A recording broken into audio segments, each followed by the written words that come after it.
Oh, it's good to hear that music again. What is up, everybody, and welcome to the All-NBA Show, part of the All-City Podcast Network. I'm your host, Adam Matas. I'm joined by my esteemed colleague, Tim Legler. Legs, I don't know how you are. We took 1 week off, fully rejuvenated. That's all I needed, man. I needed 1 week. My body has full off-season of recovery took place. I don't know about you, though. It helped. Those first few days, especially after the finals, getting a few days just home, nothing to watch, nothing to pay attention to, a derelict in looking at my phone and returning people's messages. I was okay with that for a few days. Then I got back to work. I've been working here, doing some stuff for ESPN with the draft and free agency, talking about different topics here for the last few days. So, but regardless, I missed you. I missed Emma, and I'm glad to be back on with you guys. Definitely glad to be on. I'm telling you, man, sometimes if I go to vacation, like on a resort, by day 4, I need an activity. I need to do something. I've sat on the beach for too long after about 3 days. But everybody's a little different there. We are presented as always by DraftKings Sportsbook. Don't stay tuned. You'll hear more about DraftKings and all it has to offer throughout the show. DraftKings, the crown is yours. On today's show, we're going to first start by talking about this Alex Caruso trade going to Oklahoma City. What does it mean for the Thunder? I feel like it's a big move for them, indicates a little bit of what they view they need to do to win a title. Then in the second segment, we're going to bring in Will Gottlieb from CHGO, who's going to talk about Josh Giddey in Chicago. I feel like not a lot of people have talked about that aspect of the trade. What are they trying to build there? And then later on, we're going to talk about the NBA draft, which is taking place, of course, tomorrow, and share some of our favorite players. But first, Legs, let's get to this. You knew Josh Giddey was out the door. You knew that was going to be the piece that Oklahoma City moved this offseason. I thought it was pretty clear that he was the guy they could move on from to open up and to build their roster to this next step. Alex Caruso was not on my radar for them, though. He was one of the big names, honestly, in the trade market going into the summer. He's a great role player. He kind of fits that KCP or Drew Holiday mold of lockdown defensive player. And they make a swap, Giddey, offense, for Caruso, defense. And to me, it's very interesting. What do you make of this trade? What's your first impression when you saw this trade come through? Yeah, so here's the thing, and one of the reasons I think it caught us a little off guard when you were looking at the Thunder and talking about ways that they could now improve this young team that had a number 1 seed, but I don't think anybody really expected to make a run through the West, and they didn't. But they're on the rise. But that young core, the main area of need we kept talking about was a big, right? They needed more size. The rebounding was a real thing with them. Chet Holmgren, as good as his defensive instincts are, he's slightly built. You needed a little bit more mass and another big body up front. And that's where we were sort of looking and focusing. Now, I said, if you recall, Adam, I did say to you on the air at some point in one of our shows that if you wanted to take the next step to Oklahoma City, you had to upgrade Dort and Giddey. I said because I just didn't think that was enough of consistent shooting around the playmaking of Shai Gilgeous-Alexander and Jaylen Williams, who we both agree has turned into a real legitimate co-star. And then Chet, we know that's a guy who's come close to his ceiling. Those 2 wing spots I thought needed to be improved. Now, Dort did a great job guarding Luka in the playoffs, and he's a great defender, and he actually shoots it at a higher rate than you would think. So they looked at the Giddey component, just doesn't shoot it well enough, was getting left open far too often, he got picked on defensively in the playoffs repeatedly to the point where they had to get him really off the court. He was taken out of the starting lineup. And so they ended up, that's with the slot that they were targeting. And to me, this is a significant, impactful upgrade for the Oklahoma City Thunder. I can't even begin to tell you. When I heard this deal go down, it immediately elevated the Thunder in my eyes in terms of being a legitimate contender in the Western Conference. That's how important I think Alex Caruso is with his toughness on the ball defense. And 3 different times in his career, 3 different seasons, he has shot over 40% from the 3-point line. So it's an upgrade there as well with your shooting. So I have a feeling you probably feel the same way. Do you feel as strongly about it as I do? Well, the only thing I think I disagreed with there was I love Dort, and I think he fits there. And we will get into here in a second about the shooting from their backcourt, because that will become a question eventually. But I love Dort, and I think he's one of the best defenders in the NBA. What this trade signals to me, I mean, obviously, Giddey, we're going to talk about him in the next segment. I actually think he's underrated. I think the last year has kind of tanked his value almost in a lot of ways, where he can be a really interesting player. But on that roster, they didn't need what he provided as much. But defensively, Dort is an incredible defensive player. He's one of my favorite defensive players. Can guard big, moves on ball, guards with strength. Cason Wallace, I thought, was a very good defender for a young player on their team last year. Shea can guard. And now you add Caruso, who might be the best of all of them. I honestly don't know who the best perimeter defender on the team is anymore, whether it's Caruso or Dort. So I look at that and I go, we just watched the Boston Celtics. They had a ton of defensive players in their backcourt and a lot of options to throw at any matchup. We have a guy that's going to guard you in the backcourt, whether you're big, little, fast, slow, shooter, whatever.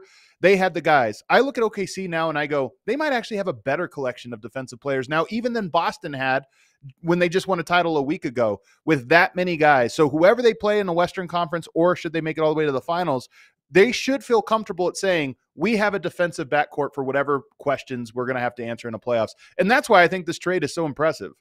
Yeah, it's a great point. And here's the thing about Alex Caruso.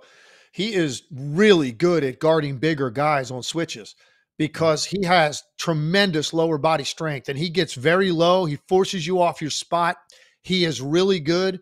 If he gets a switch onto a guy that's 6'7", 6'8", 6'9", he is so good at being able to push you out a little bit and then dance around to try to get into a front position. And he fronts, stays low, and he keeps his hands back engaged with you so you can't release. I've seen more guys struggle getting a switch and trying to get Alex Caruso into the post than just about any guard his size in the NBA. And so you don't give up much with Alex Caruso on the floor, really anywhere on the perimeter. And even if one of those perimeter players wants to try to take him down deeper and get good position, good luck. That's going to be a war and it's going to be a fight to get your position. And the chances of you getting off something really quality down there aren't great. He has just so much so much toughness. It just sets a tone in your locker room. When you bring a guy like that in, it immediately elevates training camp. It elevates every single drill you do. Everything you do is competitive when Alex Caruso's in the building. And I think that's what this young team is trying to do. That's what they're trying to break through. We all admire the way that they play. We all admire the leap that they took. We know that this team's on the rise. It's just a matter of aging, ripening, maturing, adding pieces, and this is a key one. Yeah. The part about the shooting is interesting here because Caruso, I don't think anybody thinks he's a great shooter, but he has good shot selection. And I think shot selection is half of the equation when you have somebody who's not an elite shooter. You're not talking about, that's a guy we have to run to get open. You're not trying to get Caruso open. He's a floor spacer to punish you. He has great shot selection and he knows when he's supposed to take shots, when he's not to. He can handle enough to attack closeouts or keep the ball moving or what have you. I would say the same about Lu Dort. Not a great shooter, but he's a guy that knows when he's supposed to shoot and when he's not to. And I'm not often thinking about him stepping outside the lanes. And then Cason Wallace, I don't know if he's a good shooter or not. Shot 41 or 42% this year on low volume from three. But to me, the success of this move, like if this is the backcourt that's going to win you a title, a lot of it's going to come down to how do those guys shoot.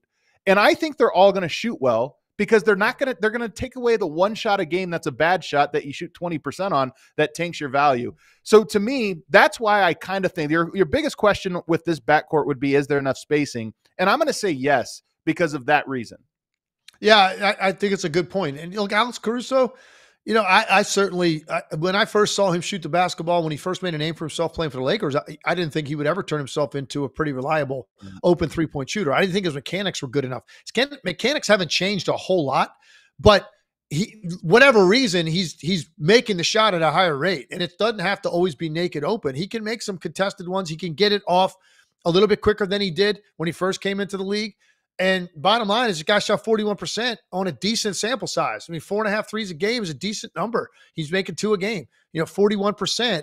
that's where he's at. And look, when you play with Shai Gilgeous-Alexander and you play with the culture of the Oklahoma City Thunder and the way that they move the ball through the air and the unselfishness with which they play, it's going to lead to better shot quality, I think, with Oklahoma City, which means maybe that number goes up in attempts and he still shoots the same percentage. And that's what you're looking for. Doesn't have to be a guy. This doesn't have to be this, top 10 off the ball spot up shooter in the league. He's got to be better than Josh Giddey was. And he will be. And he's going to be more defensively, create more havoc, disrupt more. He's going to also bear the burden a lot of times if he's playing with Shai of guarding the elite ball handling, scoring point guards. That saves some wear and tear on Shai Gilgeous-Alexander, having to fight over screens and guard those guys. And I don't think Shai runs from that challenge. Shai likes to guard those guys. I'm saying it's a luxury now that you can take him off of those guys for minutes of games. It's similar to what Klay Thompson did for Steph Curry for years in Golden State. Steph Curry's spot was that point guard spot, and a lot of these guys are taking 20-plus shots a game, and they're trying to get 25, 30, 35 a night. Well, Klay Thompson took on a lot of that responsibility. It kept Steph Curry fresher on the other end of the floor. I think Caruso could do the same thing for Shai Gilgeous-Alexander. The other thing I think about, so we talk about Boston just had a proof of concept. Anytime you win, every team looks at why did they win? Okay, they had a lot of defensive players in their backcourt. But I think there's another layer to this. Denver is probably one of, if not the biggest challenger. You look at them, they were the 1 seed this year, Oklahoma City was. Denver didn't make it to the conference finals this year, but I think as long as you have Jokic, teams are going to say that's going to be a tough team. Minnesota just had tremendous success against Denver with defensive intensity, hounding Jamal Murray and putting him and really taking him out of that series. If you're Oklahoma City, you already were designed. Lou Dort, his Canadian brother, Shai Gilgeous-Alexander, they know Jamal Murray. They guard him very well. The fact that now you have Caruso, if you match up with Denver in a series, if you're Oklahoma City, you match up with Denver in a series, you should feel like you can have the impact on Jamal Murray and by extension the Denver Nuggets that Minnesota did in their playoff this round, which is to say, you should say, if Denver plays us, Murray will have a below average series, and that gives us a huge leg up. I think that's another angle of all of this and something they should feel confident about. Yeah, and look, it's a good point. I mean, every team, you're always looking at measuring sticks, and you're looking at teams that you're trying to eventually match up with and have to beat. Denver's not going anywhere in terms of the championship mix. They're going to be in it again next year. There's a number of other teams too. Just look at the guards that you have to deal with up and down the Western Conference. I mean, and a guy like Alex Caruso, he can do a really good job on a guy like Anthony Edwards, and that's a bigger guard that you have to deal with. You're talking about Jamal Murray. You're talking about a guy like Devin Booker. You're talking about Kyrie Irving. You go up and down the West. There are a number of guys that are a load. De'Aaron Fox. You're going to have to deal with these guys, and this gives you another key component at that spot that can help make them less efficient. You're not shutting any of those guys down, but you certainly can make them less efficient. And as we just saw in the NBA Finals, Kyrie Irving was significantly less efficient in that series than he needed to be to give Dallas a chance. So you're not talking about completely shutting a guy's water off. You're just talking about making it more difficult to get clean looks and making them a little bit more tired throughout the game because of where you pick them up and how physical you are with them.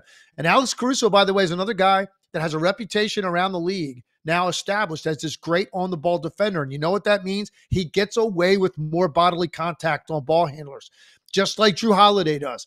The reputation matters in that regard. They are not called for the same things that a lot of guys are called for because they're sliding their feet. They're in such a great defensive stance. They allow more of that chesting up that they'll do on a ball handler or the forearms that come out. They get away with more of that. And they're strong. And over a period of X number of minutes a game, it does have an effect on ball handlers and shooters. And these top guys we're talking about in the West that you have to slow down. The last note I have on this, one of my big theories over the last 10 years is that rim protection has been overrated. Not that it's not important. It's supremely important. But I think people think rim protection is like 90% of defense. Perimeter containment and rim protection go hand in hand. And when you have great players on the perimeter that keep the ball in front or just don't get beat by a full step, because a big in the paint with a full step of steam, like even your best rim protectors struggle with that.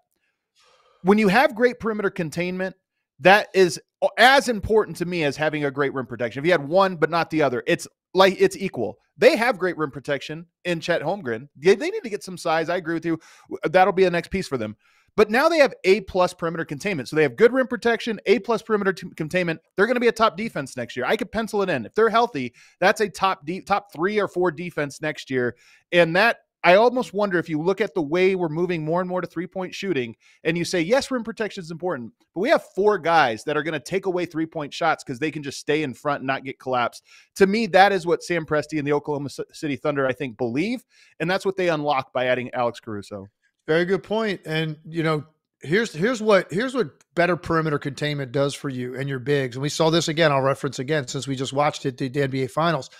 If you notice, we didn't really have conversations throughout that series of the effect that Lively and Gafford were having at the rim. The reason was because the blow-bys were quicker. The guys were getting beat at a more direct line, which gave them less time to get there.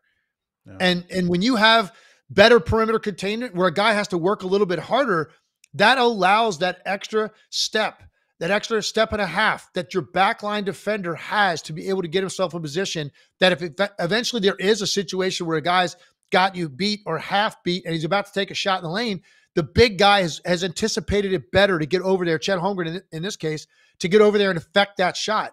When you are the backline defender and you're outside the lane on the opposite side of the floor and there's a direct line drive, you know, from the slot on the opposite side, and they're at the rim before you get a chance to turn, gather, get ready to go up and affect the shot, you're not really able to help the play. So that's what you're talking about. Better job at containing that basketball in front of you. Look, great players are going to get by you to a certain extent, but the harder they have to work to do that and the less speed with which they get by you, so they have a head of steam getting to the rim and acceleration, the better your backline help is going to be because they can get there quicker and they're there when they need to be there. And I think that is what you're talking about with guys like Caruso and Dort and even Shea, who does a really good job, Jaylen Williams. They've got guys now all over the floor that can keep the ball in front. It's fascinating this piece, and I can't wait to see what Alex Caruso brings to this team and the impact that he's going to have. I think right away we're going to notice it. All right, let's take a break. On the other side, there is another piece of this trade, which is, of course, Giddey going to Chicago and their belief that he can replace what they hoped Lonzo Ball was going to bring to them. So we're going to bring in Will Gottlieb from CHGO, fantastic reporter, and ask him all about that on the other side. But first, got to tell you about our sponsors today, Manscaped. Ladies and gentlemen, it is my pleasure to announce that Smooth Tech summer is officially upon us. When you're playing in the summer sun, make sure you're groomed all over. Thanks for your friends from Manscaped. You can make the season the smoothest one yet with the Performance Package 5.0 Ultra. It's the ultimate bundle to keep your boys downstairs cool when you're looking to get hot. Join the 10 million men worldwide who trust Manscaped with our exclusive offer. You get 20% off plus free shipping when you go to manscaped.com and use code ALLNBA. That's ALLNBA. The Performance Package 5.0 Ultra, by the way, doesn't just come with the razor. It also has 2 interchangeable blades, so for whatever grooming needs you need, as well as a travel bag, boxers, and a handful of other things that come in this little bundle, so you get a bunch of different men's grooming products. So again, 20% off plus free shipping when you use that code ALLNBA at manscaped.com. That's 20% off and free shipping at manscaped.com. Also want to tell you guys about DraftKings Sportsbook, our presenting sponsor today. The NBA champion has been crowned. Maybe you want to bet on the draft coming up and who you think is going to go number 1, where you think guys are going to go. Well, you can hop on the DraftKings Sportsbook, an official sports betting partner of the NBA, and you can place those bets. You can even place parlays, live betting, odds boosts, and so much more. Don't miss out on all of the action that they have, as well as baseball. If you want to bet on baseball, Olympics, college sports, college recruiting, they've got all kinds of different things you can get some action on. And if you're new to DraftKings, you got to check out this new deal.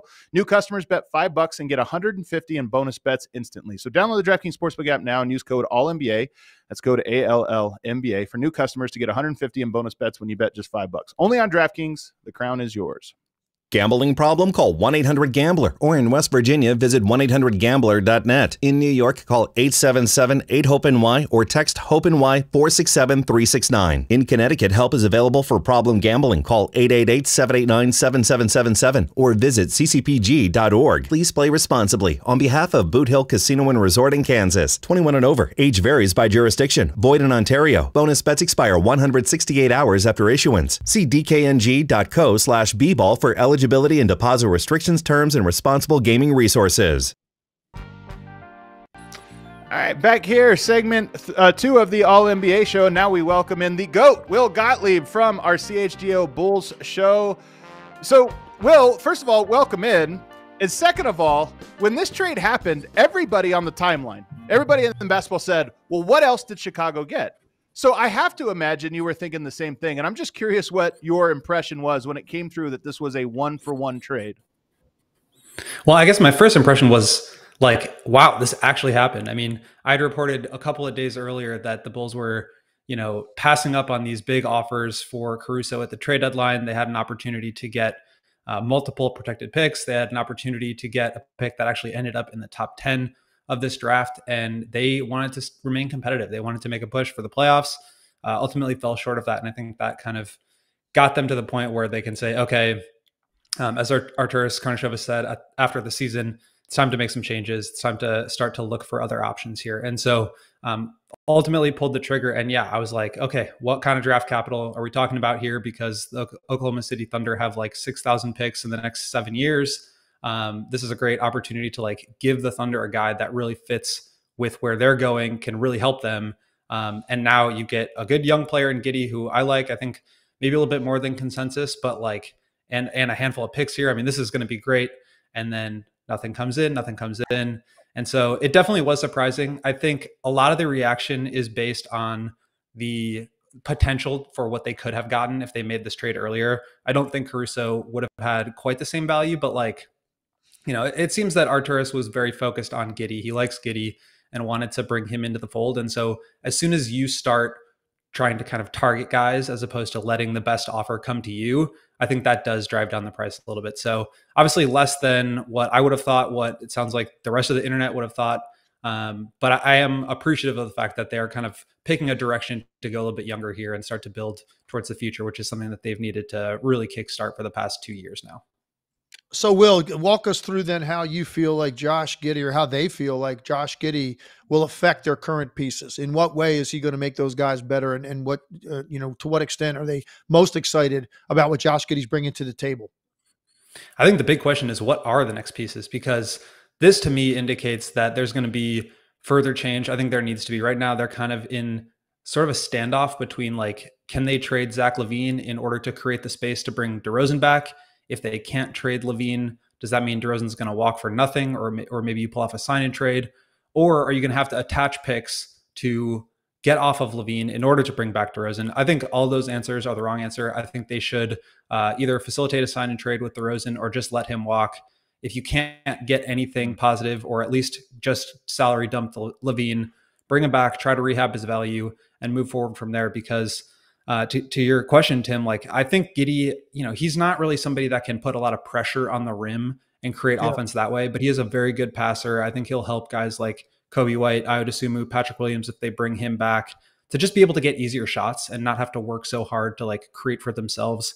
I think all those guys have shown that they can do that at times, but they're all at their best when they are playing off of guys that can force help and draw two to the basketball and spray it out that way. So I think having a guy who can get it up in transition, just create easier shots in the flow of the game, will go a long way for the development of some of the young guys. My concern would be, okay, now you're going to bring back DeMar and continue to kind of pound this thing into, a square peg into a round hole, and like continue to try to make the play in, continue to try to be competitive, when this is really an opportunity, I think, to take a step back. You got this pick going out to the Spurs next year, top 10 protected. You keep that, you get the 11th pick this year. You got a crop of decent young players. Now you can really start to build something. But I think it really kind of starts with putting the ball in Giddey's hands, not bringing DeRozan back to take it out of his hands, and just seeing what you have with some of these young guys to be able to grow forward. Because I do think that, they don't have, to me, like a number one option or a guy who profiles to be one. But I think you've got a nice young core that you can build forward with, and you just kind of have to see where they can take you this year.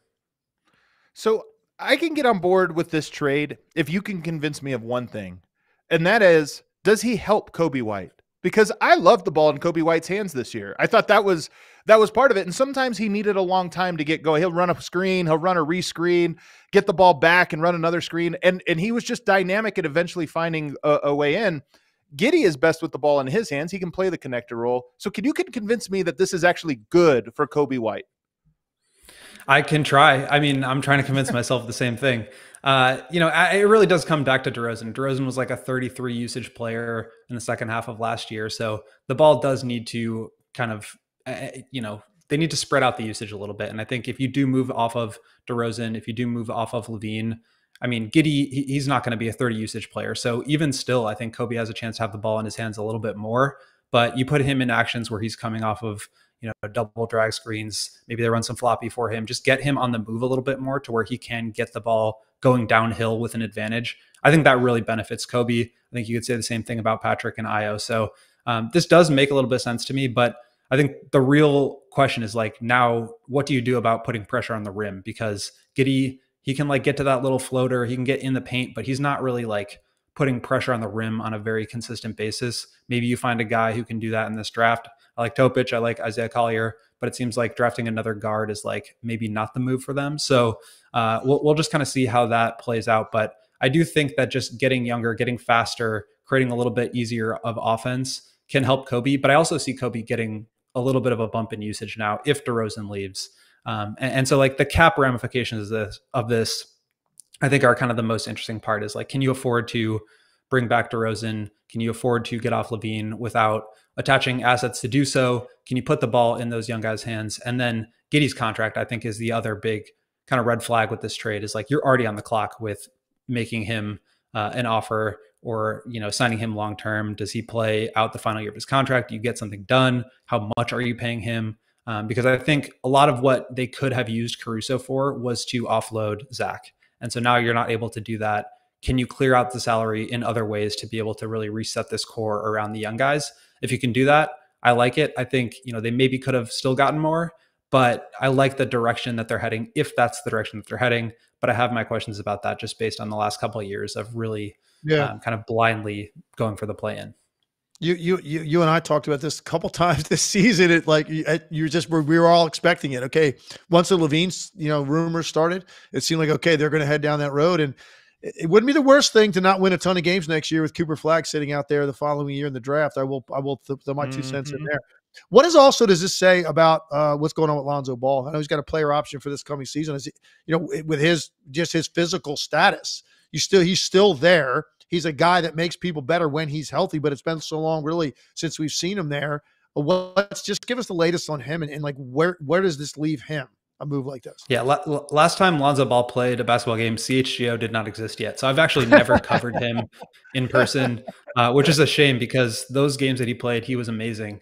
But I think it kind of indicates, and Woj even put it into his tweet, kind of adding some color to the actual deal that like, this is a replacement for Lonzo Ball. I think the Bulls are going to try to see what happens with him, try to allow him to get back on the court. But it does to me show that they have some, skepticism about whether that's going to happen. He's been very outspoken about coming back. He's said, on his podcast and just in, offhanded media stuff like that, he has confidence that he's going to be able to come back. But I think when you're making a move like this as a team with like replacing Lonzo Ball in one of the headlines, I think that has to tell you that like they're looking for other options. And whether they, feel like Lonzo can come back or not, like he is expiring this year. Maybe he does get back on the court and play a little bit, but like I just have a really hard time seeing a guy coming back from 3 surgeries, 2.5 years, a cartilage transplant for him to get back to like the level that he was, I think is just kind of out of the question at this point. If you can get him back and maybe sign him to like a minimum and he looks good and he can come off the bench, that'd be awesome.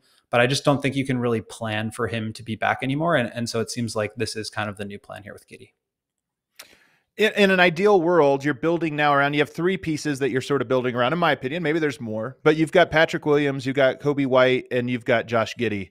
If you talk about rounding out a starting 5, a championship starting 5, where do those guys rank 1 through 5 in terms of your best players? Like, do you have a number 1? Are all of those guys in the 2, 3, 4 range? Or how would you view that? Yeah, I think that's really a great question. I think you would probably throw Io DeSumo in there too. And the way I've been thinking about it is like, how do those guys mirror the starting lineup that had worked well in 2021? Because I think Arturas still really believes in that.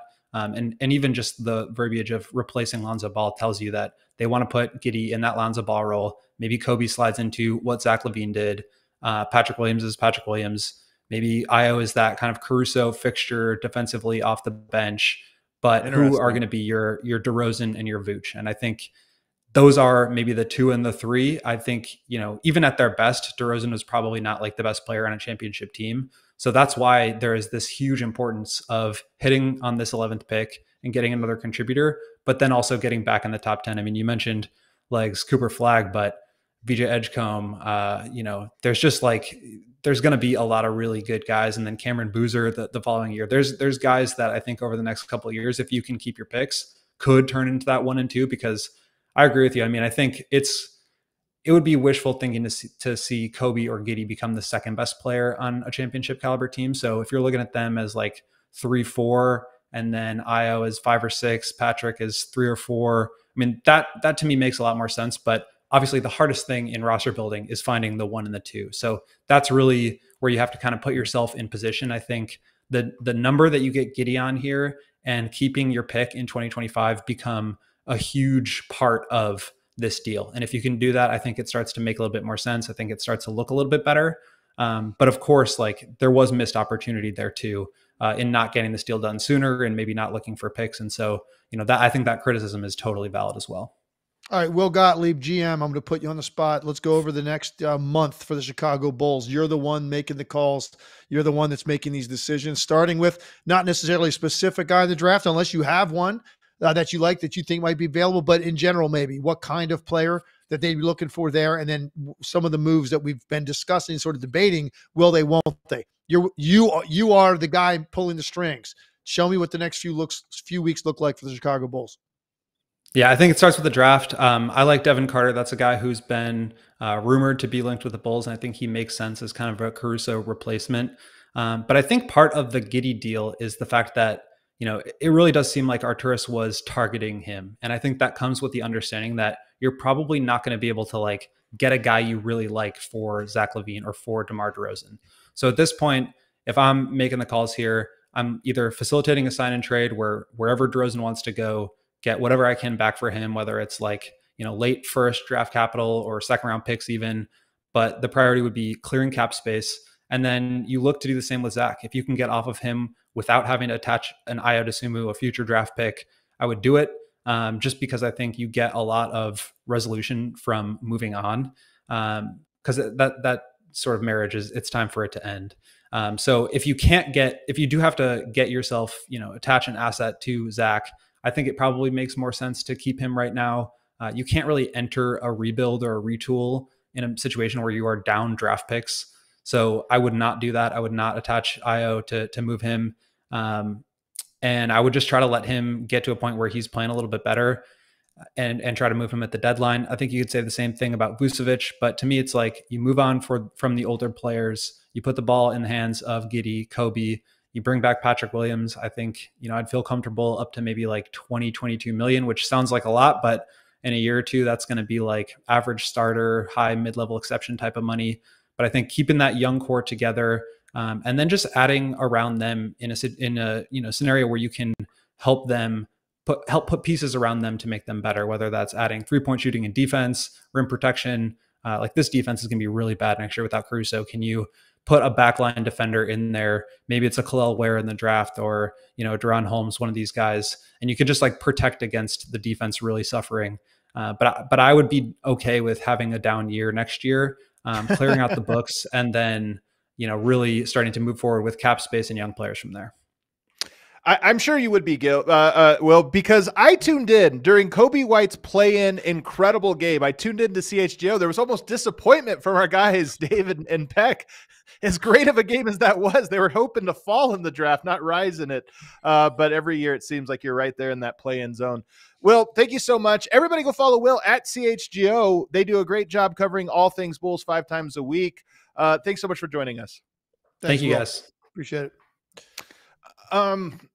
All right, Legs, I actually want to ask you one question on this topic, though, before we get out of here. And it's the big one that surrounds any trade of this caliber, and that is, how much better can Josh Giddey be? So What do you project for him as his upside? And is it possible that playing along so many good young players in Oklahoma City was hiding some of his upside, that maybe he had more to offer? He just played within what the team needed.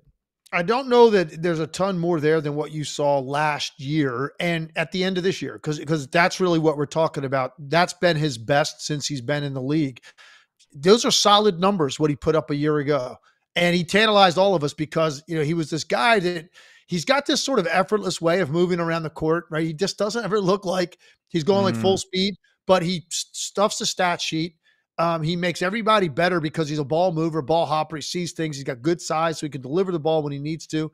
And he struggled this year. There a lot going on, some off the court stuff he was dealing with, obviously. And so he got back to that by the end of the year. His April was very, very good for Oklahoma City. Then playoffs were a different story. Matchups, it was a bad situation for him. He found himself in and taken out a starting lineup for the first time. So it didn't end on a good note. But I think I have a pretty good idea what his ceiling has been to this point. I don't know that there's a much more there. And statistically, what you can see, maybe he gets a scoring average up to 18 something a game, and he gives you 6-7 rebounds, and he gives you 6 to 8 assists. Those are really good numbers for a starting guard or wing in this league. I think what now his next level is, like, do that consistency over a period of time, like years. Right. Give me 2, 3, 4 seasons of those kinds of numbers, so we have a really firm idea that this is what you're going to be, because last year was not his best. So he's got to bounce back from that. He'll have more opportunity. He'll have more the ball in his hand more. So he's going to have maybe those numbers. Maybe I'm shortchanging him. Maybe he can be a 20-point scorer in this league with the ball in his hands more and just more opportunities to make plays, which he is going to get in Chicago to a much higher extent than he got in Oklahoma City, playing next to Shai Gilgeous-Alexander, and the usage right there. That's just a fact. He's going to have the ball more, and he's a playmaker. So maybe I'm shortchanging him. Maybe his numbers can be a little bit better, and there's a little bit more ceiling there. But his ceiling, either way, is very good. He's a really good NBA player. And I think people in Chicago are really going to like watching him play. I thought it was so interesting what Will said about the success of the 2021 team in very short sample, like 30 games or 40 games, something like that, with Lonzo and Caruso and Zach LaVine. It was weird because it worked better than I expected for that short runway before the wheels came off and everybody got hurt. But it is interesting to hear Arturas trying to recreate that magic. Arturas, a lot of people don't know this. Arturas was part of that Lithuanian dream team. The team that was coming out of the Soviet Union, Lithuania, and they had a class Marciulionis. They had Sabonis. He was on that team as well. And that was a team that had great passing and shot making. And sometimes I always look at that and say that's probably an influence for a GM about what he views basketball should be. Giddey, like Lonzo Ball, fit that mold quite a bit. So he clearly has a style. All right, let's take a break. On the other side, let's get into the draft, which is happening tomorrow. And we're going to find out who Legs likes and why, as well as some general questions about building your team through the draft in today's NBA. All that more on the other side. First, I want to tell you guys about Shady Rays. Get ready for the season ahead with quality shades built to last. Our friends at Shady Rays have you covered with premium polarized shades that won't break the bank. Shady Rays is an independent sunglass company offering a world-class product rated 5 stars by over 300,000 people. Their shades have durable frames and crystal clear optics, making them the perfect choice for all your outdoor activities. I was wearing mine on the golf course during my break. I told you I have one in my house, I have one in my car, and I have one in my bag. So I always have a pair of Shady Rays with me. They have the type of shades that'll match your style, no matter what your style is, because they have a wide selection of polarized sunglasses for you. So this is exclusively for our listeners. Shady Rays is giving out their best deal of the season. If you head to shadyrays.com, you can use the promo code AC35 for 35% off of polarized sunglasses. 35% off is quite a big discount. So use that code AC35. Try for yourself the shades rated 5 stars by over 300,000 people. Also want to tell you about a brand new app, the FitBod app. Whether you're a seasoned gym goer or just starting your fitness journey, the essential for your workout really needs to be FitBod. Why? It's incredibly intuitive and easy to use. You put in there what it is you want to work on. So you go to the gym, you say, you know what, today's a shoulders day. I need some shoulder workouts. You plug that in as well as some of your personal information. You can even plug in what equipment you have available to you. So if you're on the go and you find yourself in a hotel gym and there's like a little bit of free weights over here and maybe some weird machine, you can just go ahead and plug in what you have available for you, and it'll build you a full workout for whatever it is that your goals are. Same thing for what your goals are. So whether you're trying to slim up, bulk up, add strength, add flexibility, or whatever, those are also inputs you can have, and it'll spit back out a workout that's going to fit your lifestyle and fit your goals. It's really great to use. It's actually a great product, and it's very affordable. And right now, if you add Fitbod to your workout essentials, you'll get that personalized workout plan, and you can get 25% off your subscription, or try the app for free at fitbod.me/allnba. Let me say that again. Fitbod, fitbod.me/allnba. And you get 25% off your subscription. But first, you can try it for free. You can get a week free. Just download the app and check it out. And I promise you, you're going to say, man, this is very useful. So if you're looking to get into weightlifting, or if you already have, if you've already been working out, but you're wanting to get personalized plans, check it out. Fitbod.me/allnba. All right, back here, final segment of the All NBA show. We're live today. We're also going to be live on Thursday, wrapping up round 1 of the NBA draft. So we're going to have 2 shows for us this week. I'm excited for the draft. Legs, do you get into the draft? Like, what's your draft workflow, usually year by year? Yeah, it's changed year by year. Recently, I've kind of fallen into not on site for the draft, and I'm perfectly fine with that. I kind of do more the breakdown from the NBA team's perspective after they pick the players. I'll do some post-game, post-draft stuff on SportsCenter, Van Pelt probably at some point tomorrow night. I do more of that. This has been the hardest draft I've looked at in a long time. I mean, I do prepare for it. A lot of years I know very comfortable with a lot of the guys like in the top 15 because I've already been hearing their names throughout the year. I'm talking to my guy Fran Fraschilla throughout the year. If it's a foreign player and I'm not necessarily familiar with, he'll give me a heads up on a guy. I'll start watching some film on that guy throughout the year. And then, of course, the college guys, I'm watching that throughout the season, always watching the tournament. And that's when a lot of names emerge during the NCAA tournament that play themselves into the top 10. So you're kind of watching that play out in real time and learning things about them you didn't know. This has been tougher, Adam. I'm not going to lie. This draft has been a little bit harder to totally acclimate yourself with who these players are at the top. And it's going to be very interesting to see how we all try to sound like experts on some of these guys when their names are called, because you just haven't seen a ton. There's plenty of footage out there. You can go look it up, but there's just not as much familiarity as we have, I think, in normal years. So let's get into our list then here of players that we're most interested in. By the way, I agree with you. And we're also going to get to a couple questions, one of which pertains exactly to what you're saying, but we'll get there naturally. The first guy I want to ask you about that you really liked was Jacoby Walter, Baylor freshman, 6'4" shooter, got a 6'10" wingspan. So he's super, most guys, like their wingspan and height are close, within an inch or two. A 6-inch longer wingspan than your height is pretty abnormal. So he has that going for him. What is it you like about this guy? Yeah, look, I hear what you're saying. I'm in that 6'4", 6'5" range, and my wingspan is again that 6'6", 6'7" range. 6'10", which is good. That's positive. Which is fine. I'm happy with it. It worked well for me. I could get my shot off over 6'6" guys, but 6'10", man, that's outrageous. And listen, the bottom line is the guy can flat out shoot the ball. He can shoot it off the catch. He can shoot it off the move. He can flat out score, and he's so young. You think about it, he's already doing it at this level now. He's that impressive as a guy to just put the ball in the basket. What's that going to look like in 3 or 4 years? There's no telling. Look, I'm not saying he can be, he's a Devin Booker, but do you remember what Devin Booker's college year looked like? Like, no one knew what that was. He was like, kid's got a nice stroke. He averaged like 10 points a game. Like you didn't know what that was. But the fact that you knew that he had great mechanics, it gave you hope that, like, man, when this mechanics are already that good, when he adds strength, he adds an escapability with his dribble. Who knows? He might still be growing even a little bit and add strength. You start to project out like how good this can look in 3 or 4 years. So he just, from a flat out, put the ball in the basket, shooting, scoring perspective, I love him. The fluidity is the thing here, because there are players with great mechanics who don't necessarily shoot fluid. Vasenkov is a guy that comes to mind. Great mechanics, but it's kind of two motion, like gets up, throws it. And then there's guys like Devin Booker where everything they do just seems to flow naturally, one movement to the other. And when they get to their shot, it's just natural. He's the latter to me. And I'm curious because you're obviously the shot expert, but the fluidity is the part that I think unlocks so much, because when you talk about catch and shoot, one dribble, pull up, the different types of things.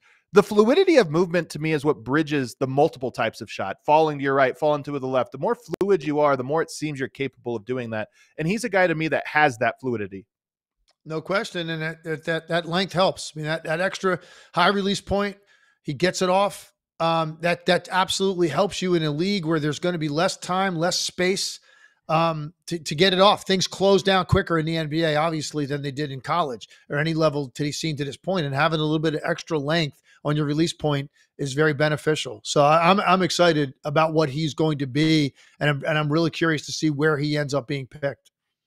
So what does he need to improve? Because one of the things I noticed just in some of the scouting reports on him was that as much as he is a good shooter off the move and off of the dribble, he's not a good at getting open off of that. So is that a thing you think he can improve on? And what other things do you look at and notice from him?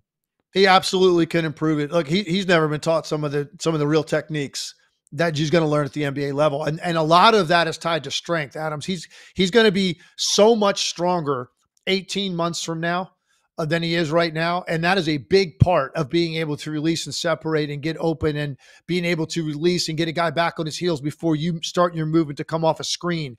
There's a lot of things there that are tied into just your physical ability to manipulate your defender. He can't do that right now. But give that guy 18 months, 2 years, and watch how his body's going to start to change. Some guys don't put on a lot of muscle mass, but they just become so much more functionally strong. That is what Jacoby Walter is going to look like in a couple of years, and that's a big part of getting open and creating separation at the NBA level. And like I said, having coaching staffs and guys that are former players on staffs that work with these guys that did it for a living and can show you little tricks and nuances. You know, I do this every year at my basketball camp with 300 kids, and a lot of these kids are just learning how to play the game. And I'm able to watch a kid on Monday that I can work with and how much different he even looks on Friday, just from some footwork stuff that they never even thought about and considered and how to set their defender up. So imagine getting to that level with that level of coaching on a daily basis, and it's your full-time job is to dedicate to that craft to get better at that. I'm not worried about that improvement. Right now, ESPN, which by the way, ESPN's mock draft, usually it's not 100% accurate, but Gavoni does a good job. Jonathan Gavoni does a very good job at getting intel, knowing what everybody's thinking. He's got him mocked right now to the Portland Trail Blazers. If that was the spot he landed, is that a great fit for him? Portland? Yeah. Yeah, I think Portland would be a good spot. I think that, you know, number one, playing for a guard, a 6'5" guard that played in the league a long time. That's helpful when your head coach is a guard. I think the expectations aren't going to be great there. And I think that's going to help any player that's drafted. Like, to go in and understand there's going to be time here. There's not some pressing need that you've got to come in immediately and be judged on your contribution because that's critical, like those minutes. That helps a player get comfortable and grow. The market, I think, is beneficial to that. That's one of those places that really supports their guys no matter what. They stay behind you. It's not one of those like East Coast based cities where it's just, you know, you can get eaten alive if you struggle for 2 months as a rookie. You know, he won't deal with that kind of scrutiny there either. That helps. Let's go to the next guy, a guy that I really love because he comes from my neighborhood, not just my town, my neighborhood. Dalton Knecht, 6'5" shooter out of Tennessee, very unique path to the NBA, was not highly recruited, bounced around a couple lower level colleges before finding his way to Tennessee. He's got a modern NBA skill set, and I think that's part of what I like. Pick and roll player, great shooter, movement shooter too. You like the shooter's legs. He is probably the most NBA ready plug into a game tomorrow and can handle himself than any player in this draft. Now, look, he's a little bit older too. I think he's 23, if I'm not mistaken. So he's a little bit older. There's a reason for that, right? And he had a really interesting path to get where he got. He took the college basketball world by storm last year after going to JUCO and everything else. And now he ends up as a player of the year candidate. He is physically imposing. He's very, very tough the way he finishes. He is obviously a very good shooter. He strings them together at a high rate. So he's one of those guys that can get really hot. He can be a little bit streaky, but when he gets feeling it, man, you know, he just wants to get that right hand free and you feel good it's going to go in. He showed me some stuff in watching him down the stretch of the season in the conference tournament and the NCAA tournament that impressed me with his mid-range game and his ability to get the spots, elevate, and make shots that were lean backs and like tough contested shots. I didn't know about as much of that. Most of what I saw him in during the season were short blips or highlights where he was taking it hard at the rim on somebody, or he was shooting a three. When I saw him down the stretch of the season, he's got more poise in his mid-range game than I knew that he had. And he's got a little bit of a lean back that allows him to get that shot off. And he just physically, with his strength, his maturity, what he's already seen and been through, what he's done to his body and his game and the improvement he's already put in over the last 3 years. I just think he's a guy that wherever he gets picked, you could plug him into a game. He's going to be able to hang like immediately. So if you're looking for a team that's, they're a little bit closer and they want a rotational player that they think physically is ready, they're not waiting on a couple of years to develop. Dalton Knecht is closer to that than most of these guys. I like this guy a lot. I think he has a little bit of bust potential, just that I think he has high upside, lower floor than most guys in this range, but his upside and his feel for the game, especially in the pick and roll, is interesting. Right now, ESPN has a mock to Charlotte. So you think LaMelo Ball, Brandon Miller, those are your first two guys in. LaMelo Ball, you give him enough shooting and spacing, I think he's going to be even more dynamic. That fits the mold. Dalton Knecht's another creator and another guy that can space the floor, so I don't mind that. I think that could be a good fit as well. No, I agree. Look, he's an interesting. This whole draft is interesting because it's amazing. I could pull up 5 mock drafts right now, Adam, and just put them side by side. And good luck if you were to draw a line from a guy's name across the board to each of the 5 drafts. It would look literally like a seismograph or like somebody took a lie detector. It's not like consensus straight line across. So this guy's going to be anywhere from 4 to 6 on all these draft boards. I've seen guys that are projected as high as like 5 or as low as 15. Like that's what we're looking at in this draft. And Dalton Knecht is one of those guys that falls into that range. What you're going to find out, this is great because you're going to find out after the fact that there were teams that are going to end up with the guy that they really did want. Because it's one thing to come here and sell it, right? You sell it to everybody, but totally in a draft like this, you're like, is that even true? But I think you're going to find out after the fact, but by their explanation of it, why that they targeted a particular guy, why he was available there. Dalton Knecht is going to be one of those guys. Whoever ends up with him, they're looking at him the same way that I just described. They think this is a guy that can come in immediately.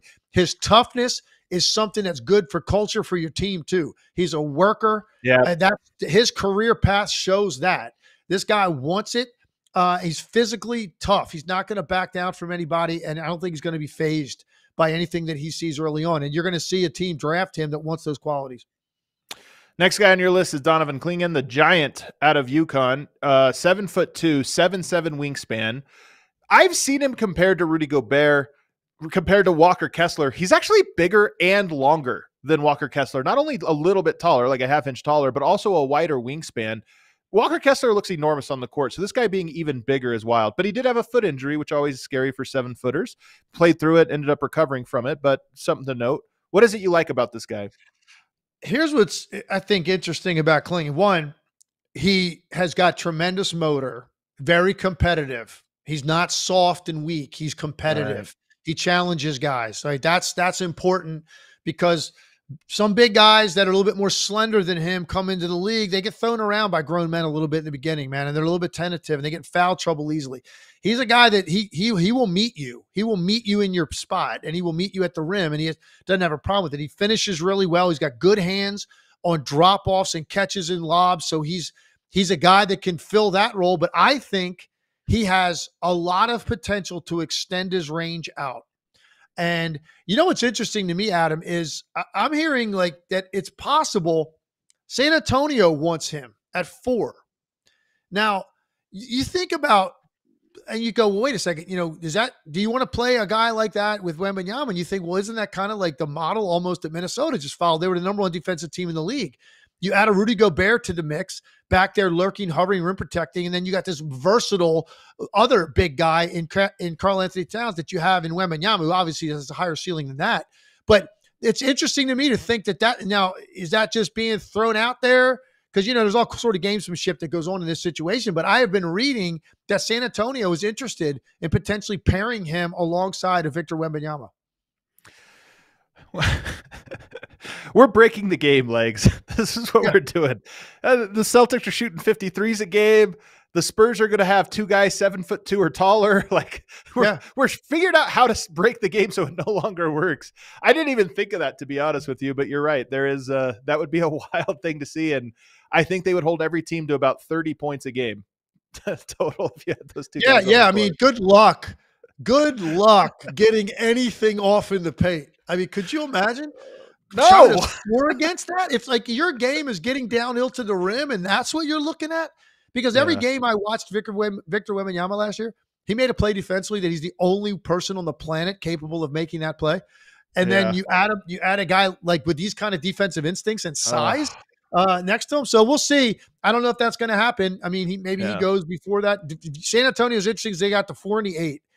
They're really two of the top 8 picks in the draft. Now there'll be a lot of years that those 2 picks would be like super, highly coveted. It's probably not as much in this draft, but I'm interested to see what they're going to do with it. I think there's going to be some movement, certainly leading up to the draft and on draft night. And even after picks are made, I think you're going to see a decent amount of movement with these picks and pieces. And San Antonio is a big player in that because they've got 2 of the top 8 picks and they're looking at their roster. And I think one thing they desperately need is a point guard. I thought they need a veteran point guard though, and use this draft to address some other young pieces to play alongside Victor and grow with him and address needs. But you expedite the process of improvement if you add a veteran point guard to the mix. And so I don't know what their thinking is because, another guy we're going to talk about here in a second, Stephon Castle, is going to be around at that pick. Is that somebody they look at as plugging into that spot? So San Antonio's got some decisions to make. So you mentioned it. They might go the other direction for UConn, or maybe they get both guys. You know what? Why not? A great program, 2-time champ. But Stephon Castle out of UConn. Well, hey, look, the Knicks, they employed that strategy with Villanova. I mean, why not? It worked. Go get a bunch of dudes that played together in college that love each other, and let's go from there. They better be good. Wouldn't that be a wild trend if we actually saw that? Teams saying, yeah, but you know what? There's an added bonus. They know each other. They played together. They have a familiarity. That'd be something wild. Only works for a few programs. There's only a few programs worth even looking at that. But UConn's one of them. Stephon Castle, point guard. You mentioned him as a potential option here. Some people have him as the number 1 player on their big board. Some draft analysts talk about him as number 1 guy. You're high on him as well. So why are you high on him? Just his size, length, versatility. He's really smart. He's competitive.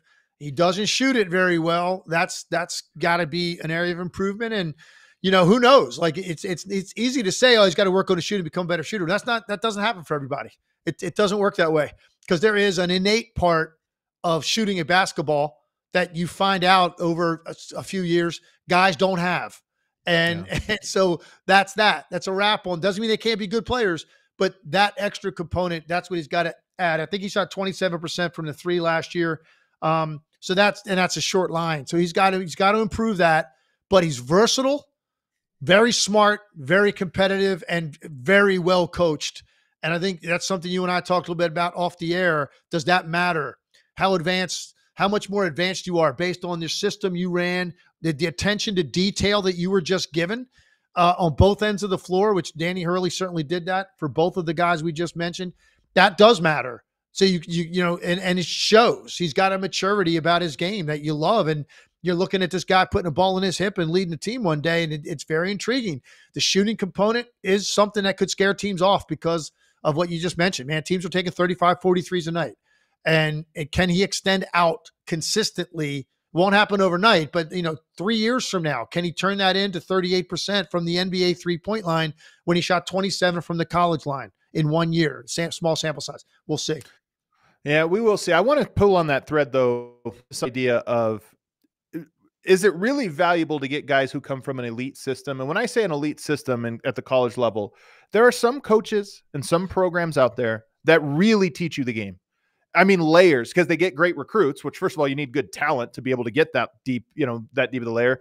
But also you have a lot of talent. You have a great coach, and okay, we're reading the game now. We're not just running simple stuff. You need to learn how to read. UConn is like maybe number 1 at this, right? They run complex enough actions that their guys need to be smart enough to think. And I look at that. I mean, Virginia for a long time has had guys. Villanova, obviously, for a long time has had guys that come with traits. I look at that and I go, it's so valuable as the NBA gets smarter and more spread out, rotations defensively get more difficult. I actually bump guys up when they come from programs where they had to think and they had to learn the game.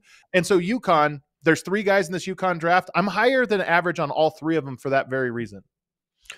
Listen, it does matter because you can't really put a value on some of the things that he was being told on a daily basis in practice and film sessions on the details of the game that really matter and with total accountability to everything you were doing. And you could just tell that by the stuff UConn was running.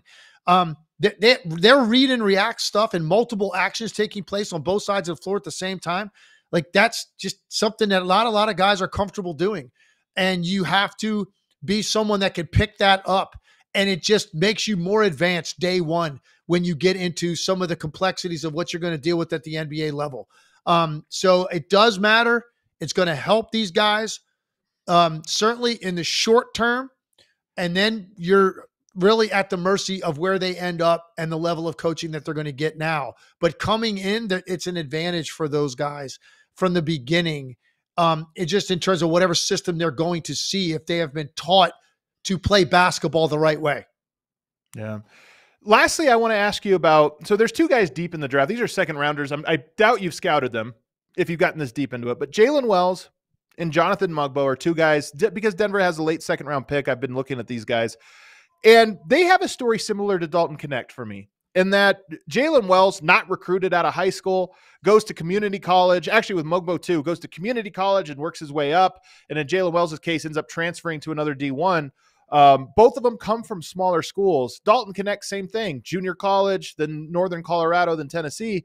And I look at that and I go, I think that is another thing. It's not 100%, but it's something that when I see it, I kind of like light up, a little light bulb lights up, because oftentimes it means a guy had a skill but didn't have a body. Not every time, but oftentimes. And a lot of times this is a story, as it is for Wells and for Mogbo, of, oh, they were 5'10", and then after high school, they grew to 6'7", 6'8".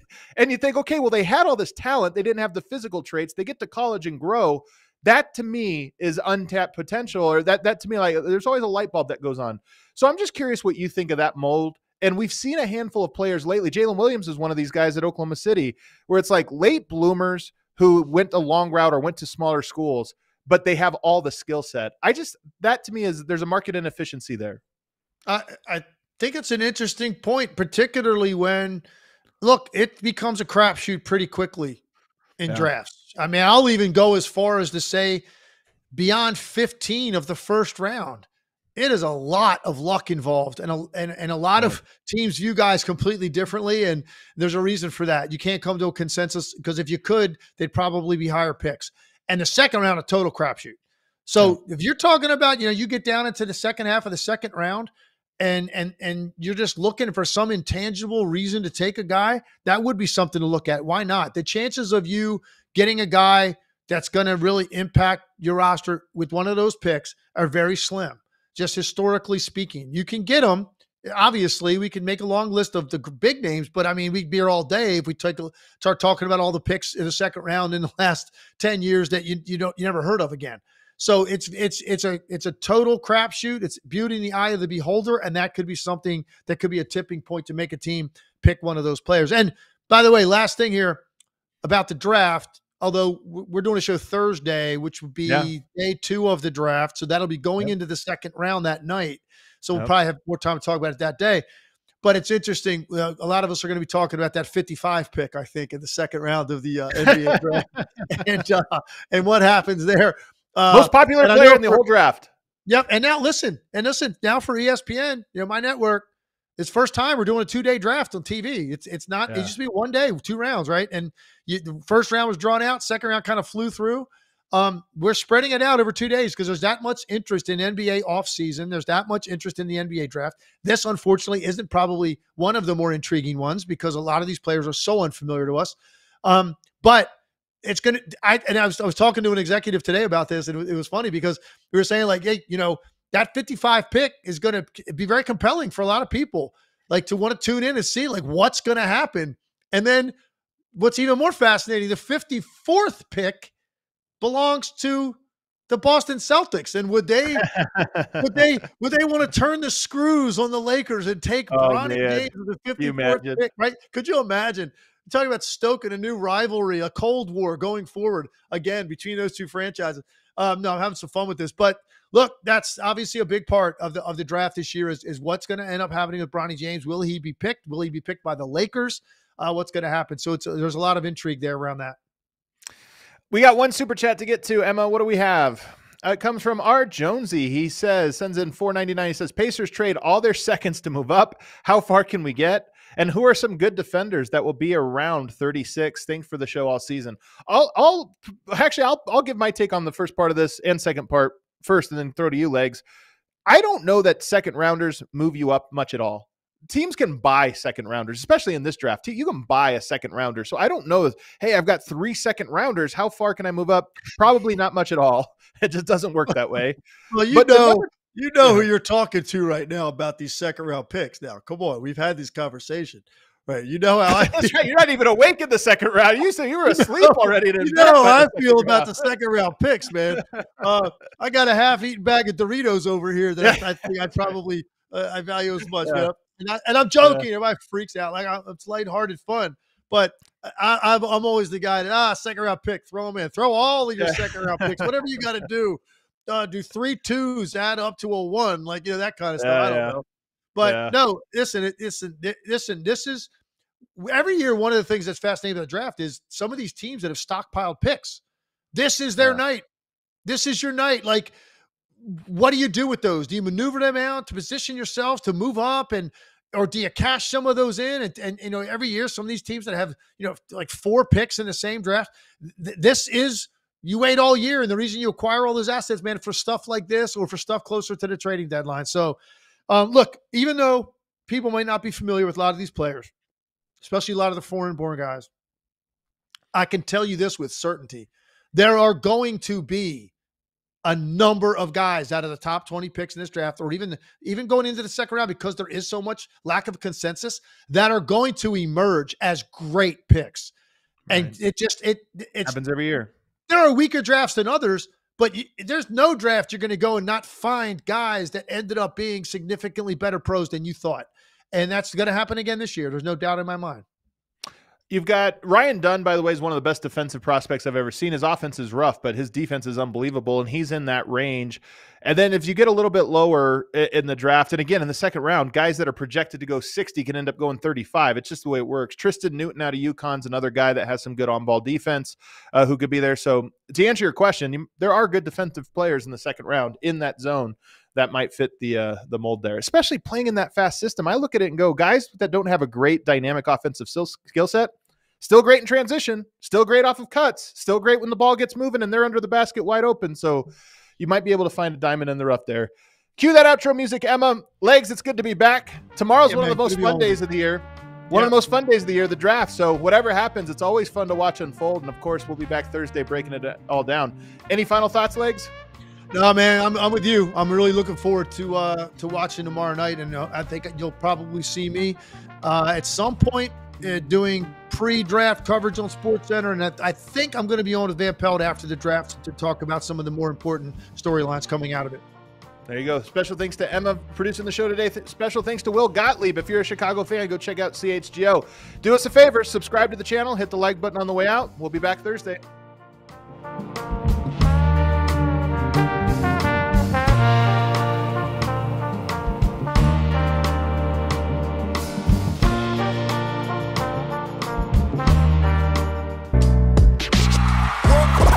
Y'all silly like the mayor.